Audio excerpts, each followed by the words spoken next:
A very good morning to all my dear friends. आज 26 October 2020 है, दिन है मंडे. आई एम श्योर आप सबने अपना वीकेंड काफ़ी एंजॉय किया होगा. आज के दिन की शुरुआत करना चाहूँगा इस लाइन के साथ. I got this line from the 5 AM club. Right, ये एक किताब है, रॉबिन शर्मा की बुक है द 5 AM क्लब. और इसमें ये लाइन है कि there is a ton of competition at ordinary but there is almost none at extraordinary. अगर आप कोई भी चीज़ करते हैं, अगर आपकी शॉप है, आप डॉक्टर हैं, आप एक स्टूडेंट हैं, राइट, पेंटर हैं, अगर आप ऑर्डिनरी चीज़ें ही, राइट, अगर आप डॉक्टर हैं तो बस ऑर्डिनरी तरीके से जो भी आपने किताब में पढ़ा बस वही चीज़ आपने की, उसके अलावा कोई भी अच्छा काम करने की कोशिश है. Same thing goes with an artist, same thing goes with a student. तो अगर आप ऑर्डिनरी काम कर रहे हैं तो फिर कंपटीशन के साथ है आप, क्योंकि 95% लोग जो हैं वो यही करते हैं, राइट. कभी भी अपने जो कंफर्ट जोन है उसके बाहर निकलते ही नहीं हैं.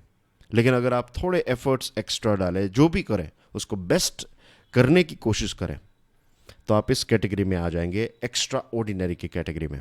और यहाँ पर कंपटीशन जो है वो ना के बराबर है.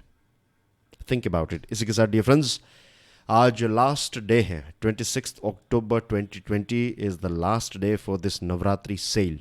हमारे सभी स्मार्ट कोर्सेज के ऊपर नवरात्रि सेल चल रहा है. और इसके बारे में ज़्यादा जानकारी के लिए all you have to do is download study IQ का जो मोबाइल ऐप है. गूगल प्ले स्टोर पर जाइए और वहाँ पर से आपको स्टडी IQ का ये जो हमारा ऐप है वो मिल जाएगा. You will get all important information about smart course, Navratri sale on our mobile application. तो make the most out of it, right. जल्दी जल्दी कीजिए, क्योंकि अभी दिन की शुरुआत हुई है और पता भी नहीं चलेगा कि दिन कब ख़त्म हो गया और ये सेल भी ख़त्म हो जाएगा. इसी के साथ आज के लेक्चर की PDF को डाउनलोड करने के लिए चेकआउट माई टेलीग्राम चैनल. हमारी चैनल को सब्सक्राइब करना ना भूलें. फ्रेंड्स, आज द हिंदू न्यूज़पेपर जो है वो प्रिंट नहीं हुआ है, तो आज मैंने दूसरे न्यूज़पेपर्स में से अच्छे अच्छे आर्टिकल्स जो हैं वो आपके सामने रखने की कोशिश की है. द पायोनियर न्यूज़पेपर का एक आर्टिकल है पाक ऑन ग्रे लिस्ट. फिर इंडियन एक्सप्रेस के 2 आर्टिकल्स हैं, दोनों के दोनों बहुत ही इंटरेस्टिंग हैं. एक आर्टिकल जो है ये एग्रीकल्चर रिफॉर्म्स के साथ जुड़ा हुआ है. दूसरा जो है ये अभी जो आंध्र प्रदेश के चीफ मिनिस्टर साहब ने जो पत्र लिखा था CJI को, तो इस मैटर के बारे में है. और लास्ट में टाइम्स ऑफ इंडिया का एक एडिटोरियल है बैलेंसिंग चाइना. ये 2+2 के साथ जुड़ा हुआ है. Pakistan on grey list. FATF ने पाकिस्तान को ग्रे लिस्ट में रखने का डिसीजन लिया है.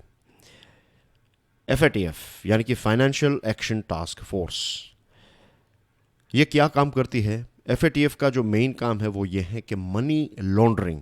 मनी लॉन्ड्रिंग का मतलब क्या होता है? जैसे हमारे कपड़ों के ऊपर अगर दाग लग जाए तो हम क्या करते हैं, घर पर अगर वॉशिंग मशीन में आप धोएं या फिर हाथों से धोएं तो भी अगर वो दाग नहीं निकल रहे हैं तो फिर आप इसको लॉन्ड्री के लिए देंगे, isn't it? तो वहाँ पर केमिकल्स और इन सारी चीज़ों का इस्तेमाल करके ये दाग जो हैं उसको निकाला जाएगा. इन द सेम वे, अगर आपके पास काला धन है तो उसको वाइट करने के लिए एक प्रोसेस की जाती है ग्लोबल मनी लॉन्ड्रिंग के. एक जगह से दूसरी जगह पर पैसे आपने भेजे, एक देश से दूसरे देश में, फिर वो किसी और देश में जाएंगे, फिर वहाँ पर एक फेक कंपनी जो है उस कंपनी में वो पैसे इन्वेस्ट किए जाएंगे या फिर उनको दिए जाएंगे. उसके बाद वो कंपनी जो है वो किसी और कंपनी में इन्वेस्ट करेगी और वो कोई और कंपनी जो है वो आपकी कंपनी में पैसे देगी. तो इस प्रकार से पूरी एक चेन बन जाती है. आपने लेट्स से कि 100 करोड़ रुपए दिए थे, अगर आप इसके ऊपर टैक्स पे करते तो आपके पास 70 करोड़ रुपीस बचते, बाकी के 30 करोड़ सरकार ले जाती. तो मनी लॉन्ड्रिंग में क्या हुआ कि आपने 100 करोड़ रुपीस जो हैं वो दिए और घूम फिर कर आपके पास आ गया 90 करोड़ रुपीस. तो भी यहाँ के मुकाबले यहाँ पर आपको 20 करोड़ का ज़्यादा फ़ायदा हुआ है. देश को नुकसान हुआ है लेकिन आपका पर्सनल लाभ हुआ है. तो this is how many laundering works in a very brief, एक लेमेंस लैंग्वेज में. This is how many laundering works. फिर दूसरा है टेररिस्ट फाइनेंसिंग. अगर किसी देश को, किसी ऑर्गेनाइजेशंस को ऐसे टेररिस्ट ऑपरेशंस चलाने के लिए पैसे मिलते हैं तो उसका वॉच डॉग है FATF. वॉच डॉग यानी कि एक नज़र रखने वाली ऑर्गेनाइजेशन. आपके लिए एक प्रश्न है, प्रश्न ये है कि FATF का हेडक्वार्टर जो है HQ, ये कहाँ पर है, किस सिटी में है, किस देश के किस शहर में है, बताइए कमेंट सेक्शन में। दूसरी जो इंपॉर्टेंट चीज़ है वो ये है कि FATF के पावर्स क्या है। FATF जो है वो किसी देश को या फिर देशों को डिसक्वालीफाई कर सकता है कि उनको वर्ल्ड बैंक से या फिर दूसरे ग्लोबल इंस्टीट्यूशन से किसी भी प्रकार की मदद ना मिले। तो ये है FATF की ताकत। और जब बात आती है पैसों की, राइट, जब पैसों का फ्लो रोका जाता है, जब आपको लोन्स या फिर आपको जो भी मदद मिलती है दूसरे इंटरनेशनल ऑर्गेनाइजेशन से, अगर वो मिलनी बंद हो जाए तो किसी भी देश के ऊपर ये प्रेशर जनरेट होगा। तो ये है पूरा FATF का एक उनका काम क्या है और उनकी ताकत क्या है। ये दो चीज़ें, ये दो इम्पोर्टेंट पॉइंट मैंने आपके सामने रख दिए हैं। अब FATF और पाकिस्तान के बारे में बात करें तो FATF ने पेंडेमिक की वजह से, लॉकडाउन की वजह से, ये कोरोना वायरस की वजह से जो डेडलाइन थी पाकिस्तान के ऊपर उसको एक्सटेंड कर दी है, राइट। ये एक FATF का सॉफ्ट कॉर्नर हम कह सकते हैं कि, राइट, प्रैक्टिकली स्पीकिंग अगर पाकिस्तान के अलावा कोई भी दूसरा भी देश होता तो हाँ, पेंडेमिक की वजह से थोड़ा बहुत वक्त जो है वो देना लॉजिकल बात है, इसमें कोई गलत बात नहीं है।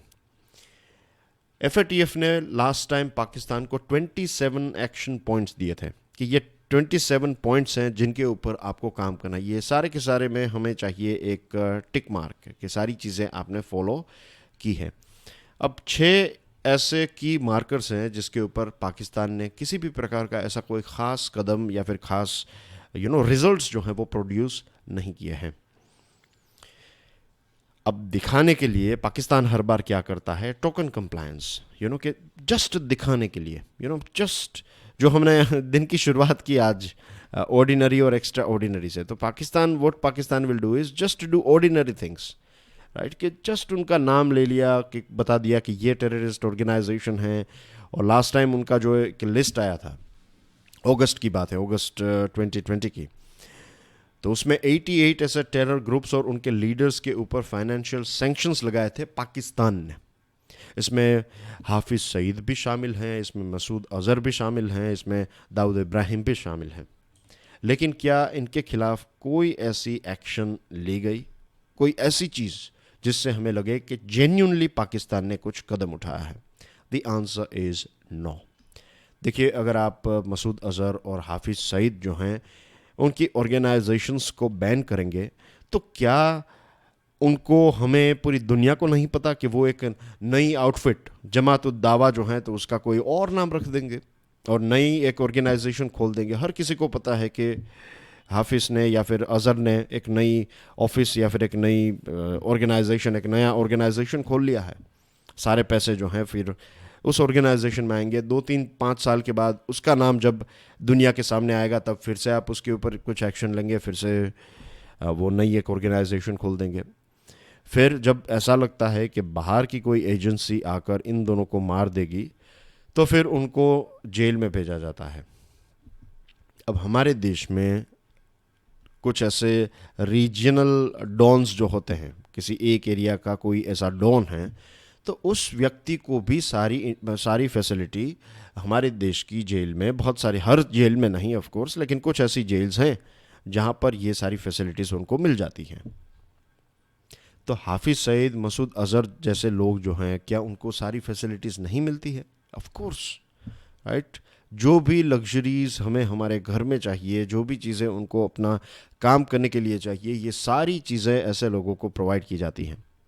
फ़र्क इतना है कि जब वो जेल में होते हैं तब प्रोटेक्शन जो है वो और ज़्यादा उनका बढ़ जाता है कि कोई भी जाकर उनको मार नहीं सकता एंड थिंग्स लाइक दैट। तो ऐसी चीज़ें करता है पाकिस्तान, तो इसमें हमें रिजल्ट कहाँ पर देखने को मिलेंगे? और फिर चाइना की बात करें तो देखिए, चाइना तो इतना सेंसिटिव कंट्री है, इतना संवेदनशील कंट्री है कि दूसरों का दुख तो चाइना से सहा ही नहीं जाता। चाइना ने तो FATF को ये सलाह दी है कि अब पाकिस्तान एक हमारा ऑल वेदर फ्रेंड है और पाकिस्तान अपनी कोशिशें कर रहा है, राइट। तो पाकिस्तान या फिर किसी भी देश को ब्लैकलिस्ट करने से तो अच्छा है कि आप उनकी मदद करें।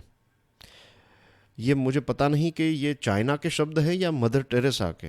इतनी चैरिटी, इतनी काइंडनेस चाइना दिखा रहा है यहाँ पर कि आप काउंटर टेररिस्ट फंडिंग को रोकने के लिए पाकिस्तान की मदद करें, क्या और पैसे दे पाकिस्तान को?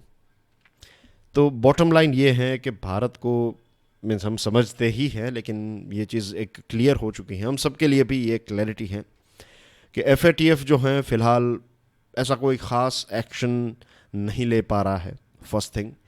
सेकंड थिंग, हमारा जो एक सिक्योरिटी लेवल है वो हमें एज स्ट्रॉन्ग एज पॉसिबल रखना पड़ेगा, क्योंकि पाकिस्तान के ऊपर अगर आप ये पाकिस्तान ग्रे लिस्ट में ही रहेगा, और कोशिश यही होगी पाकिस्तान की कि वो ग्रे लिस्ट में ही रहें ताकि जो भी अपनी हरकतें हैं वो कंटिन्यू कर सकें। और टेरर फाइनेंसिंग आजकल बहुत ज़्यादा एडवांस हो चुका है, राइट? वो पता भी नहीं चलने देते कि किस जगह पर कैसे पैसे पहुंच गए। ऑफ कोर्स एजेंसीज भी उतनी स्मार्ट हो गई है, लेकिन बहुत सारे ऑप्शंस भी मिल गए हैं। तो we have to keep our guards on, right? हमें विजिलेंट रहना होगा, हमें चौकन्ना रहना होगा। इंटरनेशनल ऑर्गेनाइजेशंस कुछ कर पाए या फिर ना कर पाए, ऑफ कोर्स हमें कोशिश करनी चाहिए कि हम उनको परस्यूएट करें, हम उनको बताएं कि ये पूरी दुनिया के लिए एक बहुत बड़ा ख़तरा है। लेकिन ये जब तक नहीं होता है तब तक हमें हमारी कोशिशें, हमारा जो एक अलर्टनेस है, इसको हमें ऑन ही रखना होगा। Moving on to next item, एक और चीज़, राइट, एक और इम्पोर्टेंट चीज़, पाकिस्तान की जो फॉरेन मिनिस्ट्री हैं, राइट, इनका जो भी ट्रेनिंग, क्या ट्रेनिंग होती है इसकी, आई एम नॉट श्योर, लेकिन I must say this thing कि शायद दुनिया के बेस्ट ऑफिसर्स, शायद दुनिया के बेस्ट फॉरेन ऑफिसर्स अगर किसी देश में हैं तो this is my personal opinion, ये पाकिस्तान में है। कितनी भी गलत चीज़ें पाकिस्तान की सरकार क्यों ना कर लें, ये लोग सारी चीज़ों को सॉर्ट आउट कर देते हैं। अमेरिका भी जानता है कि टेररिस्ट जैसे कि ओसामा बिन लादेन जो हैं वो उनको पाकिस्तान से मिला। ये मैं तो नहीं कह रहा हूँ, ये तो USA ने ही कहा है। तो वहाँ से मिला, उसके बाद भी पाकिस्तान की ये जो डिप्लोमेट्स हैं वो आराम से USA से पैसे निकाल लेते हैं कि हमें ये पैसे चाहिए, वो चाहिए, ये हथियार चाहिए। तो ये बात तो हमें माननी पड़ेगी कि we are not dealing with, ऐसा नहीं है कि पाकिस्तान दूसरे सारी एरियाज़ में वीक हैं। तो एक कंसिस्टेंटली आप देखेंगे कि फॉरेन मिनिस्ट्री में काम करने वाले लोग, अब पता नहीं हाउ दे ट्रेन देम और कैसे सिलेक्ट करते हैं, लेकिन एक बात तो हमें माननी पड़ेगी कि we are dealing with one of the most professional people. तो उसी लेवल की गेम हमारी भी होनी चाहिए। Moving on, let's not waste a crisis. Indian Express का ये आर्टिकल है, अशोक गुलाटी साहब ने ये आर्टिकल लिखा है। अशोक गुलाटी साहब जो हैं ये एग्रीकल्चर का जो टॉपिक है उसमें एक्सपर्ट हैं, मेरे हिसाब से one of the best in our country हैं अशोक गुलाटी साहब।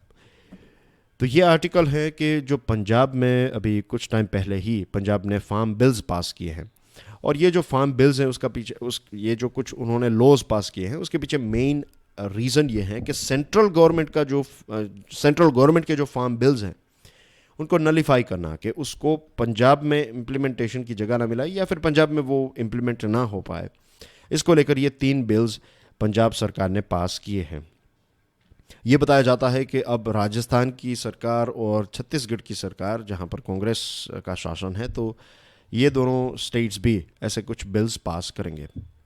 ऑफ कोर्स ये बिल्स जब गवर्नर के पास जाएंगे तो ये बिल गवर्नर जो हैं वो प्रेसिडेंट साहब के पास सेंड करेंगे, मोकलेंगे नहीं, इधर से गुजराती निकल गया मेरे मुंह में से, तो एनीवे इग्नोर दैट।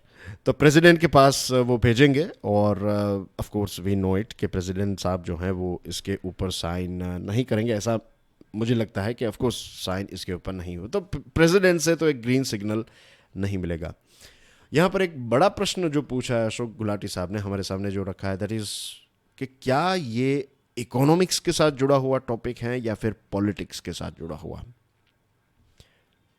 ये एक बहुत ही इंटरेस्टिंग प्रश्न है कि ये सारी चीज़ें जो हो रही हैं ये जेन्युइनली इकोनॉमिक्स के साथ जुड़ी, क्या किसानों के हित के साथ जुड़ी हुई बात है या फिर पॉलिटिक्स के साथ जुड़ी हुई बात है।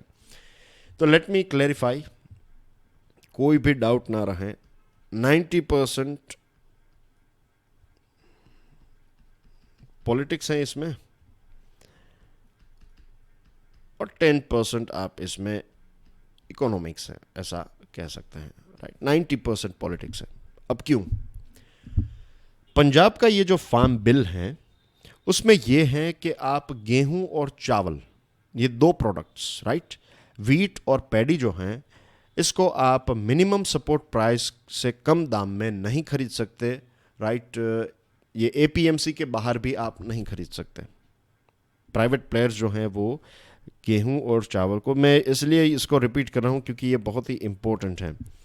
गेहूं और चावल आप एमएसपी, जो भी एमएसपी है इसके ऊपर, उससे कम दाम में आप एपीएमसी में से या फिर एपीएमसी के बाहर नहीं खरीद सकते। अगर आप ऐसा करते हैं तो आपको 3 साल की सज़ा हो सकती है। अब प्रश्न ये है कि सिर्फ वीट और पैडी क्यों? दूसरी बहुत सारी ऐसी चीज़ें हैं जिसके ऊपर एमएसपी लगाई जाती है, जैसे कि मेज़ है, मक्का है, cotton, pulses, oil seeds etcetera.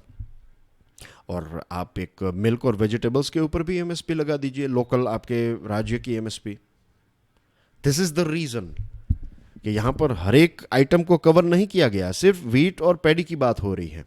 और इसको लेकर पंजाब सरकार जो है वो ये बता रही है कि हमारे किसानों का हित। और देखिए 95% जितना जो भी प्रोडक्शन होता है वीट और पैडी का, ये फूड कॉरपोरेशन ऑफ इंडिया, ये पंजाब की बात मैं कर रहा हूँ, राइट। पंजाब में जो वीट एंड पैडी का प्रोडक्शन होता है उसको फूड कॉरपोरेशन ऑफ इंडिया जो है वो एमएसपी देकर और स्टेट प्रोक्योरमेंट एजेंसीज के माध्यम से एफसीआई जो है वो खरीद लेता है। और ये क्वांटिटी कितनी होती है? लगभग 95% ऑफ वीट एंड पैडी। अब देखिए यहाँ पर लाइन में पढ़ देता हूँ, the centre already buys more than 95% of Punjab's wheat, 95% of Punjab's wheat and paddy at MSP through the FCI यानी कि food corporation of India and state procurement agencies. तो इसमें नुकसान कहाँ पर हो रहा है? मीन्स पंजाब के किसानों का क्या नुकसान हो रहा है इसमें? 95% जितना वीट और पैडी तो ऑलरेडी सरकार खरीद लेती है, सेंट्रल गवर्नमेंट एफसीआई के माध्यम से। दूसरी चीज़, मुझे तो लगता है कि ये जो मेन इश्यू है उसके पीछे मेन रीज़न ये है कि राज्य सरकार जो है उनको हर साल 3,500 करोड़ रुपीस जो हैं ये स्टेट राज्य सरकार को मिलते हैं ये एपीएमसी से। और जो मिडल मैन हैं जिनको अर्थिया कहते हैं, अर्थियाज, इनको 1,500 करोड़ रुपीस मिलते हैं, क्योंकि ये एफसीआई के माध्यम से, ये एफसीआई को ये चावल और पैडी जो हैं वो एपीएमसी के माध्यम से बेच देते हैं। उनका नुकसान हो रहा है, किसानों का तो नुकसान यहाँ पर हो नहीं रहा है, as we can see here. This is the reason कि ये 90% पॉलिटिक्स है और 10% इकोनॉमिक्स है। 1972 में इंदिरा गांधी जी ने एग्री मार्केटिंग पॉलिसी निकाली और उस टाइम पर वो बहुत फेमस थे। आपको पता है कि बांग्लादेश के साथ, पाकिस्तान के साथ युद्ध हुआ और बांग्लादेश का जन्म हुआ था। फिर उन्होंने 69 में बैंक्स को नेशनलाइज किया। तो ऐसे मीन्स अपने पीक पर थे, अपनी पॉपुलैरिटी के पीक पर थे। और उस टाइम पर इंदिरा गांधी जी ने जो कुछ गलत एग्री मार्केटिंग पॉलिसी स्टेप्स उठाए, तो इसकी वजह से मीन्स ऐसा था कि होलसेल ट्रेडर्स जो हैं वो नहीं, लेकिन डायरेक्टली सरकार जो हैं वो ये वीट और पैडी को ख़रीदने लगे थे और होलसेल ट्रेडर्स को अलाउ नहीं किया जा रहा था। तो इसकी इम्पैक्ट जो है वो उनको देखने को मिली और उसके नेक्स्ट ईयर सरकार को ये सारी चीज़ें निकालनी पड़ी। फिर 1991 में जेन्युइनली पीवी नरसिम्हा राव और उस टाइम पर मनमोहन सिंह साहब की मदद से 1991 के रिफॉर्म्स हुए। ये सारे बड़े जो इकोनॉमिक रिफॉर्म्स हुए उसमें एक चीज़ छूट गई और वो है एग्रीकल्चर। बाकी बहुत अच्छा काम किया इस 1991 के रिफॉर्म में। 2000 तक पहुंचते पहुंचते हमने अच्छा ग्रोथ रेट भी अचीव कर लिया था। फिर अटल बिहारी वाजपेयी की सरकार आती है और उन्होंने कुछ रिफॉर्म्स किए और तब से एग्रीकल्चर रिफॉर्म्स की शुरुआत हुई, ऐसा हम कह सकते हैं। 2004 से लेकर 2014 के बीच में जब यूपीए गवर्नमेंट की सरकार थी तो उस टाइम पर नेशनल फूड सिक्योरिटी एक्ट लेकर आया, लेकिन इससे कोई खास means of course food security point of view से ठीक है, लेकिन एग्रीकल्चर के पॉइंट ऑफ व्यू से इसको कोई ख़ास रिफॉर्म नहीं माना जाता। और फिर नरेंद्र मोदी सरकार ने शांता कुमार एक कमेटी बिठाई। इस कमेटी ने कुछ रिकमेंडेशंस दिए कि कैश ट्रांसफ़र दे दीजिए, पब्लिक डिस्ट्रीब्यूशन में कैश ट्रांसफ़र होने चाहिए, फिर एफसीआई का जो ऑपरेशन है उसको फ्री मार्केट कर दीजिए। तो ये सारे कुछ ऐसे रिकमेंडेशंस थे शांता कुमार कमेटी के जो इम्प्लीमेंट करने की हिम्मत सरकार में नहीं थी, सरकार ने नहीं किए ये सारे जो रिकमेंडेशंस हैं उनको इम्प्लीमेंट नहीं किया, लेकिन कोविड-19 की क्राइसिस आई तब जाकर सरकार को एक अपॉर्चुनिटी मिली और फिर ये बड़े रिफॉर्म्स जो हैं वो किए, जैसे कि आप एपीएमसी के बाहर भी अपना सामान बेच सकते हैं, जिसे चाहे उसे बेच सकते हैं।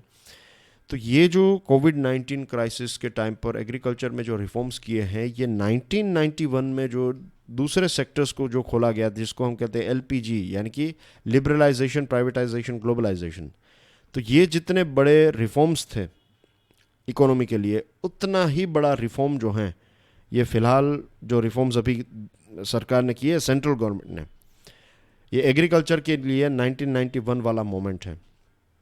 तो इसको हमें और ज़्यादा एक्सपांड करना चाहिए। इस प्रकार के बिल्स जो हैं उसके जब डेप्थ में जाते हैं तब पता चलता है कि इसमें एक्चुअली जेन्युइनली क्या है। Moving on to next item, truth must come out. Dear friends, ये पहली बार इस टॉपिक को डिस्कस नहीं कर रहे हैं, हमने इससे पहले भी बात की थी ये, लेकिन यहाँ पर कुछ इंटरेस्टिंग पॉइंट्स है। दिल्ली के एक रिटायर्ड जज साहब ने इस आई थिंक मैडम ने लिखा है ये आर्टिकल, मैं नाम भूल गया, but any way it doesn't matter, एक रिटायर्ड जज ने ये आर्टिकल लिखा है, इंडियन एक्सप्रेस का ये आर्टिकल है। तो आंध्र प्रदेश के जो चीफ मिनिस्टर हैं जगन मोहन रेड्डी साहब, उन्होंने चीफ जस्टिस ऑफ इंडिया को एक पत्र लिखा है और इस पत्र में उन्होंने नाम लिया है जस्टिस एन.वी. रमन्ना का। एन.वी. रमन्ना जो हैं ये सुप्रीम कोर्ट के एक जज हैं, एक सीनियर मोस्ट जज हैं और इतने सीनियर हैं कि वो next chief justice of India बनने वाले हैं और उनके खिलाफ कुछ प्रश्न उठाए हैं, उनके ऊपर कुछ इल्ज़ाम इस पत्र में आंध्र प्रदेश के चीफ मिनिस्टर ने लगाए हैं। अब सुप्रीम कोर्ट का जो बार एसोसिएशन है वो मिस्टर रेड्डी का ये जो पत्र है उसकी निंदा कर रहा है कि आपने इसको पब्लिक डोमेन में क्यों रख दिया, लेकिन ये एक बहुत ही इम्पोर्टेंट मैटर है। एक कॉन्स्टिट्यूशनल फंक्शनरी ने दूसरे कॉन्स्टिट्यूशनल फंक्शनरी के ऊपर इल्ज़ाम लगाए हैं। दुष्यंत दवे नाम के एक व्यक्ति हैं जो सुप्रीम कोर्ट बार एसोसिएशन के हेड हैं, उनका स्टैंड जो है वो बार एसोसिएशन से थोड़ा अलग है। दुष्यंत दवे ने ये बताया कि इसके ऊपर एक इंक्वायरी होनी चाहिए, चाहे ये सच हो, चाहे ये गलत हो, चाहे जो भी इंटेंशन क्यों ना हो, लेकिन इस पर्टिकुलर मैटर के ऊपर एक थरो इंक्वायरी होनी चाहिए, तब जाकर सच जो है वो हमारे सामने आएगा। एक दूसरा इंटरेस्टिंग पॉइंट इस आर्टिकल में हमें पढ़ने को मिल रहा है वो ये है कि जस्टिस रमन्ना साहब ने लास्ट मंथ ये आदेश दिया था हाई कोर्ट्स को कि जितने भी एमपीज, जितने भी एमएलएज के खिलाफ केसेस चल रहे हैं, जो पुराने केसेस हैं, उनको आप जल्द से जल्द रिस्टार्ट कीजिए और इसको डे टू डे आपको चलाना है। तो ये भी कहा जाता है, कुछ सर्कल्स में ये भी बात हो रही है कि क्योंकि जस्टिस रमन्ना ने ये डिसीजन लिया और जो चीफ मिनिस्टर हैं आंध्र प्रदेश के, उनके खिलाफ कुछ 30 जितने केसेस हैं, तो शायद इसकी वजह से भी उन्होंने ये पत्र लिखा हो। मैं ऐसा नहीं कह रहा हूँ इसीलिए लिखा है, शायद ऐसा भी एक रीज़न हो सकता है, यू नेवर नो। बट जैसे मैंने बताया कि ये कॉन्स्टिट्यूशनल फंक्शनरी ने दूसरे के खिलाफ एक इल्ज़ाम लगाया है और यहाँ पर सिर्फ जस्टिस ये जो जज साहब हैं उनकी रेपुटेशन की बात नहीं है, आंध्र प्रदेश के जो चीफ मिनिस्टर की ऑफिस है उसकी भी रेपुटेशन की बात है। तो यस, इसके ऊपर एक थरो इंक्वायरी होनी चाहिए और yes, chief justice of India ने आज अभी तक कोई स्टैंड नहीं लिया इस मैटर के ऊपर, लेकिन उनको एक स्टैंड लेना चाहिए, क्योंकि जब प्रशांत भूषण ने 2 ट्वीट्स किए और इस ट्वीट्स की वजह से उनके ऊपर एक केस या फिर एक मुकदमा चला, तो यहाँ पर तो एक बहुत ही सीरियस इल्ज़ाम लगाया है और कुछ बातें बताई हैं जिस पत्र में, तो डेफिनेटली इसके ऊपर एक इंक्वायरी तो होनी ही चाहिए ताकि दूध का दूध और पानी का पानी हो जाए। Moving on to next item, balancing China, एक ईजी टॉपिक है। इंडिया और यूएसए के बीच में 2+2 डायलॉग, यहाँ पर डिफेंस मिनिस्टर और फॉरेन मिनिस्टर भारत के और यूएसए के डिफेंस मिनिस्टर और यूएसए के फॉरेन मिनिस्टर के बीच में, तो टोटल 2+2 ये 4 मिनिस्टर्स के बीच में डिस्कशन होगी और ये एक बहुत अच्छी अपॉर्चुनिटी है कि दोनों देश जो हैं वो अपनी स्ट्रेटजीज़ को कोऑर्डिनेट कर सकें। फिर मालाबार एक्सरसाइज होने वाली हैं और इस मालाबार एक्सरसाइज में क्वाड के चारों members, Australia, India, USA and Japan, ये चारों देश जो हैं उनकी नेवीज़ जो हैं अंडमान निकोबार और बे ऑफ बंगाल में मिलिट्री नेवल एक्सरसाइज करेगी और ये भी चाइना के लिए एक बहुत बड़ा रेड फ्लैग है, उनके लिए एक वार्निंग है। अब चाइना क्या चाहता है? चाइना चाहता है कि जो दुनिया की जो टॉप सीट हैं मोस्ट पावरफुल कंट्री की, तो उसमें से यूएसए को निकाल दें और उसकी जगह पर खुद बैठ जाएं और एशिया में भारत को एक सबऑर्डिनेट पोजीशन के, आप हमसे नीचे हैं, ऐसी एक पोजीशन पर बिठाना चाहता है। 1962 में जो हुआ था, राइट, उसी प्रकार की चीज़ें आज भी हमें देखने को मिल रही हैं कि उस टाइम पर भी यूएसए ने हमारी मदद की थी, आज भी ये हो सकता है। और रिलेशनशिप काफ़ी फ़िलहाल अच्छे हैं। इलेक्शंस के बाद क्या सिचुएशन है वो हमें देखनी पड़ेगी, लेकिन ओवरऑल इंडिया के साथ देश है, एक डेमोक्रेटिक कंट्री है, लाइक माइंडेड कंट्री है कि कोई भी प्रेसिडेंट क्यों ना आए, रिलेशनशिप हमारे साथ बिगड़ेंगे, ऐसा नहीं होगा कि उन्होंने हमारे साथ रिलेशन ऑल टुगेदर तोड़ दिया। That is not possible. तो भारत जो एक मिलिट्री मॉडर्नाइजेशन करना चाहता है, अपग्रेडेशन करना चाहता है, वो यूएसए इसमें एक बहुत इंपॉर्टेंट रोल प्ले कर सकता है। और ये भी बताया जाता है कि ये वाली जो मीटिंग है, इसमें basic exchange and cooperation agreement, जो कुछ ऐसे एग्रीमेंट्स भारत और यूएसए के बीच में साइन हुए हैं, तो उसमें से एक बाकी रह गया है, दैट इज़ दिस बेका, basic exchange and cooperation agreement. इसमें जो जियोस्पेटियल इंफॉर्मेशन है वो एक दूसरे के साथ शेयर करेंगे, तो ये भी साइन हो सकता है। तो that is also a big thing. इसके ऊपर और ज़्यादा अपडेट्स आएगी। ये कर्टन रेजर हैं 2+2। इससे पहले सैटरडे को हमने बात की थी कि क्या क्या चीज़ें हमें टेबल के ऊपर रखनी चाहिए, क्यों हमें नेगोशिएशंस, हार्ड नेगोशिएशंस करने चाहिए। और यहाँ पर बेका की बात है, तो जब मीटिंग होगी और मीटिंग के बाद क्या डिस्कशन हुआ, तो ये सारी बातें भी हम आने वाले दिनों में करेंगे। And that's everything from my side. जैसे मैंने बताया कि आज द हिंदू न्यूज़पेपर प्रिंट नहीं हुआ है, लेकिन I was very energetic this morning, तो मैंने सोचा कि डे ऑफ क्यों रखे, कल तो मैंने आराम किया, तो I was energetic, I am energetic today this morning. और फिर मैंने अलग अलग न्यूज़पेपर्स को देख लिए और आपके लिए ये लेक्चर बनाया है। तो do let me know how you find it, और मैंने जो प्रश्न पूछा है उसका आंसर भी ज़रूर दीजिएगा। See you soon, enjoy your studies, God bless you all, जय हिंद।